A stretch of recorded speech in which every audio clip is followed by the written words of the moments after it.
What's going on YouTube? JT is reborn here, and welcome back to another edition to my DC comic book reviews. And in this video, we're talking about Batman issue number 158, aka the long-awaited, hotly anticipated sequel to one of the most famous Batman storylines of all time, Batman Hush 2. That's right, Jim Lee is back on an ongoing Batman comic book after... God, I don't even know how long it's been since he's been really drawing anything outside of just a couple of covers here and there. And Jeph Loeb is back in writing, and this is set in the main Batman title, which I think automatically makes this probably the best main Batman line title issue. And you know what? It's got to be at least a year, like a few years, because, you know, Chip Zdarsky had his run, and then we had that little brief stint with Williamson, but that was more of like a crossover thing. And then we had... You know, come to think of it, like, the main Batman book just hasn't been the best for the past couple of years, but this is a pretty good first start, and it's really great to see Jim Lee back drawing comic books again.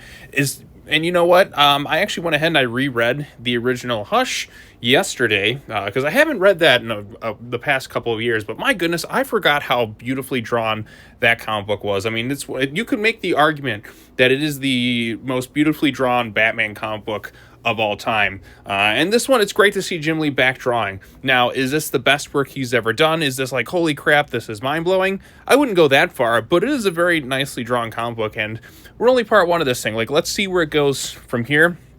It's a pretty good, solid intro to this new storyline, and I'm just excited to see where it goes from here. Like, it's good. Like, I'm excited to see where the Batman title goes from here after so many, like, past couple of years of issues not really like holding up to like the standards of where I feel like the title should be. So let's go ahead and get started talking about this thing. And like I said, it's great to see Jim Lee back drawing again, man. I know he's like head of DC and all that too, but I really miss him just drawing comic books, and I think he kind of misses it a little bit too, but it's nice to see the creative team back doing something, and this book's been selling like crazy. Like, I'm going to go pick up my copy later on.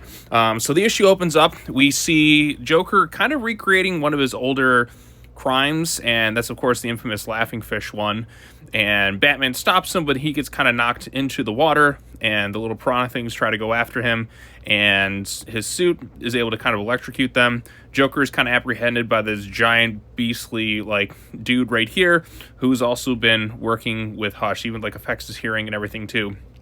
Batman is, of course, ends up getting saved by none other than Talia al Ghul, who wanted to go check in and visit Damian too. So, like I said, Talia is drawn very beautifully. This is Jim Lee doing it, so the artwork looks really good. And then we see Joker basically kidnapped by Hush and kind of tortured and left basically to die. Like, he does things like he'll like nick various arteries, like he'll put something in his mouth so he can't really scream, and it's just kind of one of the more like messed up aspects of the issue, but it's great to see somebody kind of going after a Hush like that too. So as the story unfolds, you know, Dick and Babs are in this thing as well, and a little bit of evidence was kind of left at the scene of the crime, so Batman goes to investigate, goes back to find that Joker is there, left basically kind of to die, and he's kind of given the whole, like, should I let him, should I not, but ultimately he's Batman, so he's going to end up saving him, as we're kind of showcased various terrible things the Joker has done.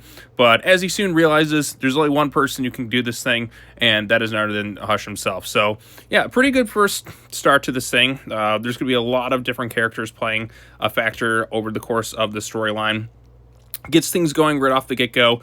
Artwork by Jim Lee, what can I say? I mean, Jim Lee is one of the best comic book artists of all time. I mean, Batman Hush, I'm even looking at the original right here. Like I said, you could argue it's the most beautifully drawn Batman comic book of all time, and if anybody says otherwise, I'm like, okay, what tops it? So yeah, it's good to see this creative team back. Interesting first part of this thing. Hush kind of going right after Joker, which is fun to see, like another villain go after Joker. I mean, Joker's burned so many bridges, and just to see another villain just like, you know what, I'm going to like take my time. I'm going to make this villain kind of suffer too, because he's probably just trying to showcase that he's like Batman's top like opponents. Like, if anyone's gonna take out Batman, it's gonna be me. So it's always nice to see when villain kind of goes against villain in various storylines. So having Hush there, what is his plan? What's he gonna do? Only time will tell. But I know this is gonna be, I think, 6 issues so far in like the main Batman book, but then it kind of spins off into its own thing.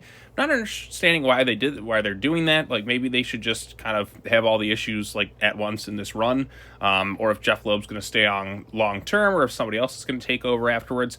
I'm not exactly 100% sure, but this was a pretty good first issue. Is it the most amazing thing I've ever read? No, I mean, but you got to give it time. This is the introduction to this new ongoing storyline. I mean, the first Hush is a really solid storyline, and it finds a great way to kind of integrate all the various members, like, of Batman's Rogues Gallery. Not every single one, but, like, it just keeps going, like, through various twists and turns. You think it's going to go in one direction, then they throw something at you here. I like how they add the threat factor with Hush going right after Joker, as if to say, hey, you know what, I'm the top dog around here. So I like that aspect to it as well. So Jim Lee's artwork, like I said, looks really good. Not like as strong, I think, as the original Hush was, but then again, I read that there's like several issues. Like, this is an introductory thing. Let's see what he does as the storyline unfolds, but still really good solid stuff in here too. So God, I just miss Jim Lee drawing. So other than just like an occasional cover here and there, like just doing like the pure, like, full-blown interiors for a book, like that to me is like exciting again. So like I said, like, look at these panels, great right there, visually drawn. Some of the violence in that too. Like I said, Jim Lee hasn't lost a step. Like, you know, he's generally like really solid as a comic book artist. So good to see. But anyways, those are my quick thoughts on Batman Hush 2, or Batman issue number 158.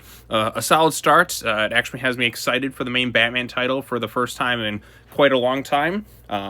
We'll see what Hush does, because I know you got that original storyline with Riddler kind of pulling the strings more, but you also have Hush as a factor.